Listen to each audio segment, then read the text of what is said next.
हे guys good morning. बापरे! थंडी इतकी आहे, की त्याने माझा आवाज सुद्धा निघत नाहीये. अच्छा, तर आज मी सकाळपासनं खूप लेझीसारखा फील करत होते. तर मी आज काहीच जास्त केलेलं नाहीये. शूट पण मी खूप थोडं घेतलेलं. सकाळचं तर मुळात घेतलंच नाही मी काही क्लिप्स. डायरेक्ट इव्हनिंगला स्टार्ट केलेलं थोडंसं घेणं क्लिप. तर इव्हनिंगला करत होते मी इव्हनिंगला काय बोलते मी, थंडीचा परिणाम होतोय गाईज.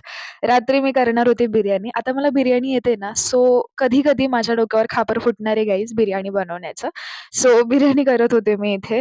त्यानंतर मध्ये भूक लागलेली, सो मग मी पेरू चिरून खाल्ले गाईज. असं नाही वाटत पेरूचा कमबॅक खूप दिवसानंतर होतोय. तर मी बिर्याणी मागच्या वेळेस जशी केली होती तशीच बनवणार होते. गाईज माझं कसं असतं ना, जर प्लॅन सक्सेसफुल झाला ना, तर मी तीच पद्धत वापरते. आणि मग बस काय छान झाली होती, सगळ्यांना आवडली आणि दीदीने फर्स्ट टाईम खाल्ली होती. तिला तर विश्वासच नव्हता होत, की मी नॉन पण बनवायला लागले.